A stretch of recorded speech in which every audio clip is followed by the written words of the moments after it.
Bonjour à tous. La presse et les réseaux sociaux s'agitent beaucoup. Les impôts français auraient été piratés et en plus, ce n'est pas la première fois. C'est un véritable scandale. Mais ce scandale est-il uniquement l'attaque?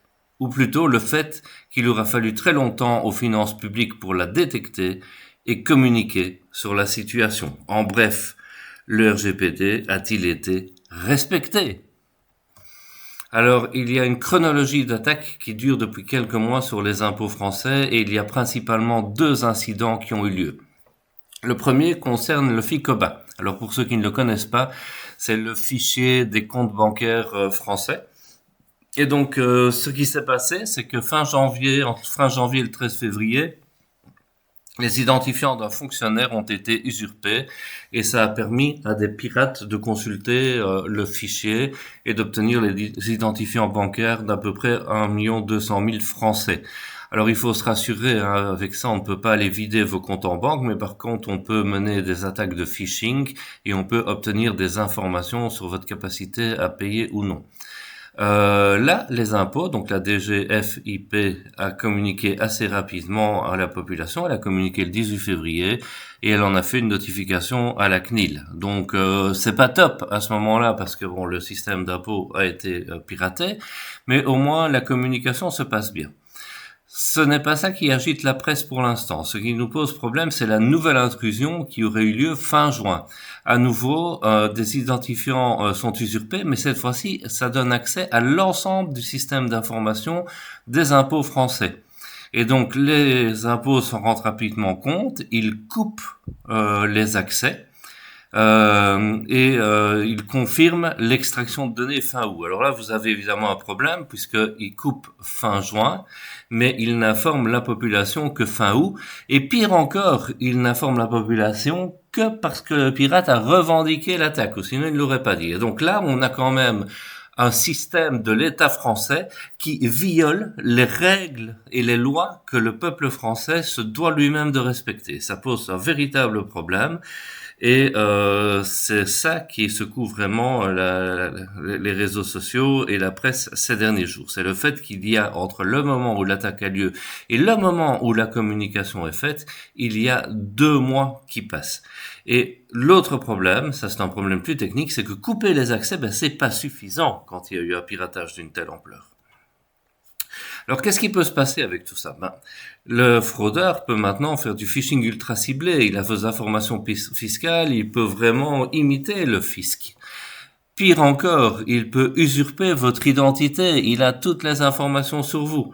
Il peut faire aussi de l'ingénierie sociale, parce que maintenant qu'il vous connaît bien, il peut recroiser ces données bancaires avec d'autres données qu'il achètera sur le dark web et vous arnaquer encore plus facilement. Le risque est évidemment durable, parce qu'un mot de passe, quand on vous fait un phishing sur un mot de passe, ça se change rapidement, mais là, il s'agit de votre identité fiscale. C'est quelque chose qui ne se change pas en quelques minutes, donc c'est un risque d'usurpation d'identité et d'ingénierie sociale durable.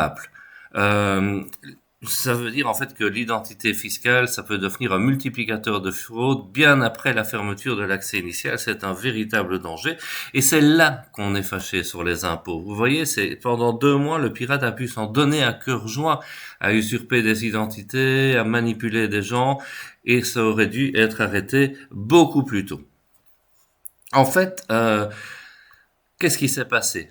Normalement, c'est 72 heures maximum après l'incident que la CNIL doit être notifiée. Mais ici, l'article 34 d'ailleurs vous le dit, on doit notifier aussi les personnes dans les meilleurs délais. Et là, on a quand même un piratage qui arrive fin juin, et c'est le 12 août que la population est prévenue, alors même, alors même que les impôts sont au courant depuis fin juin, puisque fin juin, ils coupent les accès. D'ailleurs, ils le disent dans un communiqué. Les accès avaient été coupés fin juin, mais c'est après la revendication du 12 août et les premières investigations qu'on a décidé de communiquer. C'est catastrophique, parce que là, l'article 34 du RGPD n'est absolument pas respecté. Alors, la DGFiP se défend, elle dit, bon, on ne savait pas ce qui avait été exfiltré, on ne peut pas communiquer. Bon, en pratique, on peut se dire que si elle a coupé tous les accès, c'est qu'elle le savait déjà. Et donc là, le délai de notification, donc le respect de l'article 34, devient une question du RGPD majeure. On a un État français et une Commission européenne qui infligent à beaucoup d'acteurs des amendes pour le RGPD. La question va se poser, est-ce qu'on va en infliger aux impôts qui n'ont pas respecté le délai de notification à la population? Donc, on a vraiment un problème, c'est un problème de maîtrise, hein, c'est pas. Oui, il y a bien entendu un bug, il y a un bug puisqu'on arrive à usurper des identités, mais derrière, moi, tout ce qui me tracasse, c'est la façon dont on maîtrise quand cela arrive, c'est le plan de continuité. Donc, par deux fois, on vole les identifiants d'un fonctionnaire. Quand on détecte ça, on coupe les accès, mais c'est pas suffisant. Si on ne sait pas si les données ont été exfiltrées, la population est principalement exposée. Et donc, en fait, il y a un manque total de gouvernance et ça a été pointé par la Cour des comptes. Alors, un gros problème en France, c'est qu'évidemment, les systèmes de l'information des impôts sont vastes, hétérogènes. Et en fait, il n'y a jamais eu de cartographie des assets, donc ils ne savent même pas comment couper. C'est ça qui est fou. C'est donc une menace qui n'est pas exceptionnelle, c'est une menace structurelle. Ils connaissent pas leur réseau, ils ne le maîtrisent pas. Donc le pirate, il en a encore pour des années à s'amuser face à un tel réseau. Mais le gros problème, c'est que pour respecter NIS 2, normalement, on devrait avoir un audit des actifs, et on l'a pas. Voilà, donc c'est là qu'on a vraiment de très gros problèmes. Oui, le problème de la pénétration, donc de la violation d'accès est important, mais le problème le plus important, c'est le manque de maîtrise. À l'avenir, il faudrait une identité forte, hein. Peut-être qu'il n'y avait pas, sûrement d'ailleurs qu'il n'y avait pas de double authentification. Je pense qu'il n'y avait pas non plus de capacité à tracer les problèmes. Et il n'y avait pas de RGPD intégré, donc de façon de le gérer. Et évidemment, tout ça a mené à une absence totale de transparence. Et Bercy va devoir communiquer sur la date exacte à laquelle ils ont une certitude raisonnable que des données personnelles avaient été extraites. Parce que c'est à partir de ce moment-là que l'article 34 du RGPD, donc l'obligation de communiquer à la population, court. Alors ils sont un peu dans les ennuis. Parce que ça va quand même être très difficile de dire on s'est introduit sur le système, on n'a rien volé, on n'a rien regardé.